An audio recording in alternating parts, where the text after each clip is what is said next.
Gente, eu quero hoje conversar um pouquinho sobre verdades da libertação. Sempre quando a gente fala em libertação, a gente pensa libertação de algum vício, né? Libertação de pecados, libertação. A gente já pensa em algo que, claro, já vem à nossa mente escravidão, né? E eu queria hoje que você visualizasse na sua vida o que tem deixado você escravo, o que tem deixado você, às vezes, paralisado porque você tem sido escravo. Do que você tem sido escravo? Tem uma coisa que eu acho interessante, é que a gente, quando pensa em escravidão, a gente só pensa em vícios de bebida, vícios do sexo, vícios... E tem tantas outras armadilhas que nos prendem e nos tornam escravos, que hoje eu quero conversar com vocês. Lá em Êxodo 2, a partir do versículo 23 até o 25, diz assim: Muito tempo se passou. Depois disso, morreu o rei do Egito. Os israelitas gemiam e rogavam por socorro divino debaixo de uma escravidão. Seu clamor subiu até a Deus. Ouviu Deus o lamento do povo, lembrou-se da aliança que fizera com Abraão, Isaque e Jacó. Deus observou a vida dos israelitas e contemplou a situação deles. Quando diz assim, no versículo de 23, muito tempo se passou, depois disso, morreu o rei do Egito. Está dizendo aqui, se você for ver antes, diz que Moisés, conta a história que Moisés fugiu porque matou um soldado egípcio, porque estava maltratando um judeu. E aí conta a história, um pouquinho antes desse que eu estava lendo, conta a história de que Jetro acolheu Moisés na casa dele e Moisés se casou com Zípora, a filha de Jetro, e Moisés constituiu família ali, teve filhos. Quando ele fugiu do Egito. E fala assim, que quando Moisés constituiu a família dele, fala assim, que o rei do Egito morreu. Depois de muitos anos se passaram, o rei do Egito morreu. E aí fala que o povo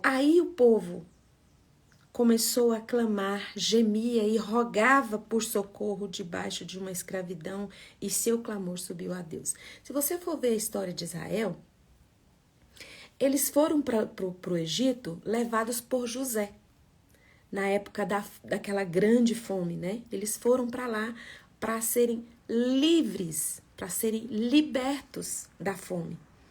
Só que depois de muitos anos que José morreu, veio outro faraó que não conhecia a história. Não sabia quem era José direito, o que o povo estava fazendo ali, porque o povo judeu começou a crescer e ficar um povo forte ali dentro. E aí o faraó, que não tinha vivido no tempo de José, não sabia da história, de como que era o acordo lá, começou a perseguir os judeus. E foi inclusive dentro de uma perseguição dessa, que nasceu Moisés. E Moisés foi acolhido pela filha de Faraó, que o criou. E aí vem vindo. Só que o povo, antes de Moisés fugir para o Egito e constituir essa família aqui, que está dizendo em Êxodo 2, já era escravo. Já sofria com a escravidão. Já sofria bastante. Por que só agora o povo começou a clamar? Depois que morre o rei do Egito. Porque eles tiveram noção de que eram escravos e que agora quem ia suceder esse rei que morreu seria o filho dele, ia vir com mais gosto de gás para cima deles. Ia vir com energia, ia vir com vitalidade, que a gente meio que acostuma com a dor. A gente meio que acostuma com a escravidão. A gente se acomoda. Só que aí, o que aconteceu? Veio o filho do faraó, cheio de energia e força para escravizar mais ainda, para bater mais forte. E o povo então começou a clamar. Começou a clamar e fala que Deus ouviu. Deus ouviu o clamor. E diz assim que o clamor do povo que gemia e rogava por socorro. Êxodo 2:23. Que Deus ouviu o clamor do povo subiu até os céus. Eu não sei como está a sua vida. Eu só sei que quando Deus ouviu o clamor, quando o povo clamou, Deus ouviu. E Deus enviou Arão e Moisés lá em Êxodo 6, a partir do 26 e 27, você vai comprovar que Deus levantou Arão e Moisés para ir confrontar o algoz do povo judeu. Para ir confrontar quem estava escravizando o povo e para libertar o povo. Durante muitos anos, o povo já era escravo. Só quando o rei morre que eles começam a levantar um clamor. Porque eles foram sacudidos com aquela morte, com a vinda de um governo com a mão mais pesada. E aí eles clamaram: ah, Senhor, a gente não vai aguentar. Liberta-nos, liberta-nos. E hoje eu quero trazer para você que às vezes tem coisas que eu e você nos tornamos escravos e nós nos acostumamos a isso. Mas talvez você está num momento onde você não aguenta mais. Quem vai tirar você desse lugar? Quem vai te ajudar a sair deste lugar? Lá em Romanos 8, de 25 a 27, mostra quem pode tirar eu e você de um lugar de escravidão. De um lugar onde nós, às vezes, você está num lugar de escravidão porque você teve escolhas. Você escolheu estar aí. E talvez você está neste lugar de dor porque pessoas escolheram, te jogaram nesse lugar. Não é culpa sua. Mas hoje eu quero falar de prisões que nós escolhemos estar. Lá em Romanos 8, 25 a 27 fala: porém, se esperamos por algo que ainda não podemos ver, com paciência o aguardamos. Do mesmo modo, o Espírito Santo auxilia em nossa fraqueza, porque nós não sabemos orar. No entanto, o próprio Espírito Santo intercede por nós com gemidos inexprimíveis, impossíveis de ser expresso por meio de palavras. Aquele que sonda os corações conhece perfeitamente qual a intenção do Espírito, porquanto o Espírito suplica pelos santos em conformidade com a vontade de Deus. Nós temos hoje o Espírito Santo. Talvez você esteja num lugar onde você está preso.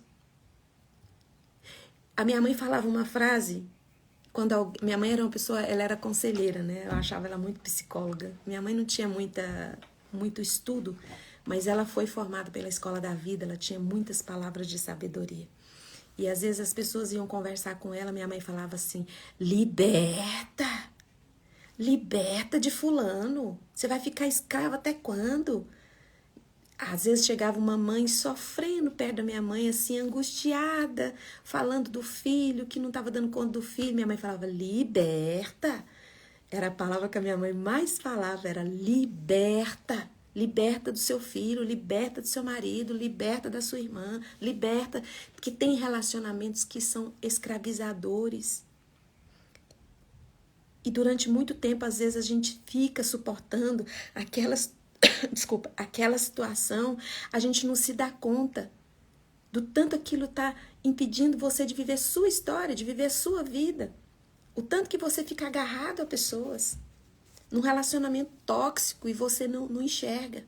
Até que chega um momento onde você perde as forças, assim como o povo de Israel naquele tempo, eles se deram conta de quantos anos de escravidão eles estavam e eles não iam aguentar mais uma mão de ferro sobre eles.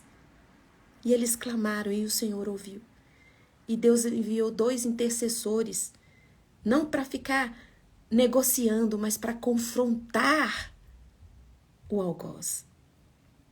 Você às vezes fica negociando com suas prisões, com suas correntes, e os anos vão se passando. E passam-se anos e anos, e você não viveu sua história. Deus escreveu um caminho reto para você. Já colocou em você tudo que você precisa para viver sua história, mas você está preso, tentando ajudar sua mãe, tentando ajudar seu pai, que eles têm a história deles, a vida deles, e tem coisas que você não vai dar conta, que você não vai conseguir. A palavra de Deus fala que tudo que vier à nossa mão, nós precisamos fazer conforme as nossas forças. E até quando você vai ficar correndo atrás do seu filho? Você não precisa desistir do seu filho, mas em oração, mas você fica falando, já falou, quantas vezes você já falou e não adiantou? Liberta. Quantas vezes você já quis ajudar tantas pessoas, as pessoas não te escutam, não estão te escutando, às vezes em casa, quantas vezes você já deu tantos gritos, não adiantou, não resolveu, então liberta. Liberta. Você precisa se libertar. Você tem uma história para viver. Porque no final de tudo, ainda vão olhar para você e dizer, eu não pedi você para fazer isso. E você vai ficar tão desolado. Porque afinal de contas, você quis salvar o mundo e você se perdeu. Entende? Sabe, hoje as pessoas querem ser livres. Querem muito a liberdade. Eu quero ser livre para falar o que eu quiser, para namorar quem eu quiser, para fazer da minha vida o que eu quiser. Mas nós esquecemos que nós não conhecemos o contexto de todas as coisas. Nós não sabemos o que tem depois da curva. Nós não enxergamos o caráter que está por trás das intenções das pessoas. Somente Deus conhece, porque Deus criou todas as pessoas. Deus conhece todos os cenários. E nós só vamos ser verdadeiramente livres se a nossa vida for guiada por esse Deus que conhece tudo, que sabe tudo. Ser livre não é falar o que você quer, o que você pensa. Porque você pode ficar escravo da consequência de tudo que você fala e diz. Ser livre não é fazer da sua vida o que você quer. Porque você só vê o que os seus olhos enxergam, você não sabe o que está por trás de nada. Você vai ficar preso das consequências das suas escolhas. Hoje eu venho desafiar você a ser livre em Deus. O Espírito Santo foi enviado por Jesus para nos tornar livres. Sabe, às vezes você está preso, é escravo de relacionamento, de vícios, de dinheiro. Você está sendo escravo e não está percebendo. Quantos anos se passaram? E o povo de Israel só se tocou de clamar a Deus, de pedir liberdade para aquele que sabe tudo, Criador do céu e da terra. Eles só se tocaram depois de muitos anos de sofrimento. Anos e anos e anos e anos e anos e anos e anos de sofrimento. Coloca a mão no seu coração, fecha os seus olhos agora, deixa o Espírito Santo de Deus falar com você. De quem que você precisa se libertar? Sabe, às vezes você precisa se libertar do seu egoísmo. Você precisa se libertar do seu orgulho, da sua arrogância. Porque muitas vezes, o fato de você querer resolver o problema de todo mundo é porque você quer ser amado, quer ser aceito. Deus me livre se alguém pensar alguma coisa ruim de mim. Ou talvez não. Talvez você simplesmente não aguenta ver alguém sofrendo e quer ajudar. Mas ei, quais são as regras da aviação quando você senta lá? O que a moça fica falando? Você nem presta atenção, né? Se as máscaras caírem, primeiro coloca em você, depois você coloca no outro. Você tá morrendo sem ar, querendo colocar sua máscara em todo mundo. E só tem uma forma de você conquistar a sua liberdade. É colocar Deus no trono. Porque se você não colocar Deus no trono do seu coração, você vai colocar outras coisas. E essas outras coisas vai continuar acorrentando o seu coração, vai continuar te deixando preso. Você pode estar colocando seu filho, sua filha, seu marido, namorado. Ou às vezes está colocando dinheiro. Porque se você não estiver colocando Deus no trono da sua vida e deixando que Ele guie seus passos, você está colocando alguma coisa. Você está colocando alguém.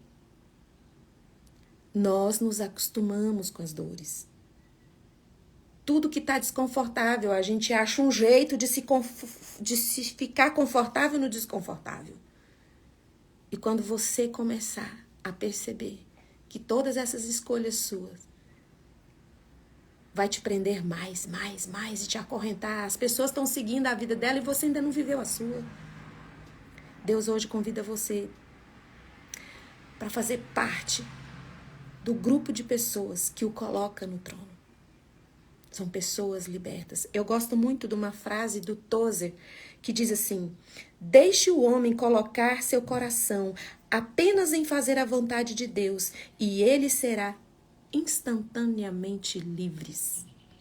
Porque Deus é o único que pode nos dar liberdade.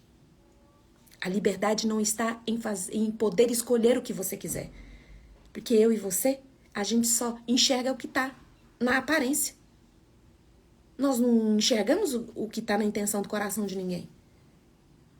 Você não sabe o que as pessoas pensam. Então a liberdade não está em escolher o que eu quero para minha vida, fazer o que eu quiser da minha vida. A liberdade está em que venha o teu reino, Jesus. Que o teu governo seja sobre o meu coração. E Jesus, através da pessoa do Espírito Santo, aqui em Romanos 8, de 25 a 27, fala que o Espírito Santo vai confrontar os nossos algozes e nos libertar. Talvez você está num momento tanto de dor que você não dá conta nem de orar. Mas esse texto aqui de Romanos 8, de 25 a 27, fala que o Espírito Santo, ele intercede por você. Até por gemidos inexprimíveis. Talvez você vai estar sofrendo tanto, tá chorando tanto que você não dá conta de orar. Esse que está na sua garganta, o Espírito Santo interpreta e intercede por você. Em nome de Jesus Cristo de Nazaré. Se você focar, eu e você, focarmos em deixar Deus no trono, ninguém vai fazer você mais de escravo. Nenhum relacionamento, vício, nada vai fazer de você escravo. Às vezes, quando pensamos em libertação, a gente pensa em pessoas que não conhecem a Deus. Mas nós, Igreja de Cristo, nos tornamos escravos de muitas coisas. De coisas que às vezes a gente julga ser boas, mas que nos tornam escravos. A sua boa intenção pode fazer você se tornar escravo do seu filho, do seu marido, da sua vizinha. Você fica querendo que eles mudem, fica ajudando e não vê mudança. Para com isso, liberta. Deixa Deus cuidar. Deus vai cuidar do seu filho. Não cuidou de você? Vai cuidar do seu filho, vai cuidar do seu marido. É Ele que liberta. Em nome de Jesus Cristo de Nazaré, que nessa manhã você seja liberto, porque não é Arão e Moisés que vai interceder por mim e por você. Nós temos o Espírito Santo de Deus. E sabe, o Espírito Santo de Deus não é a terceira pessoa da Trindade. A gente não considera nem medalha de prata, nem o segundo lugar, vai considerar o terceiro lugar. Você lembra quem ganhou no terceiro lugar nas Olimpíadas? Não lembra. Na Copa do Mundo? Não lembra. A terceira pessoa não é da Trindade Santa. Ele e o Pai e o Filho são um. Um honra o outro. E a presença do Espírito Santo na minha vida e na sua é a presença de Deus em nós. Porque o Espírito Santo é Deus em nós. E permita que Ele ocupe o primeiro lugar, a sua primeira busca, a sua primeira preocupação é de agradar a Deus. Procure agradar a Deus e você vai ser instantaneamente livre. Porque Jesus morreu na cruz do Calvário para libertar não o outro dos pecados, libertar seu vizinho dos pecados, libertar fulano, ciclano, para libertar eu e você. Todos os dias.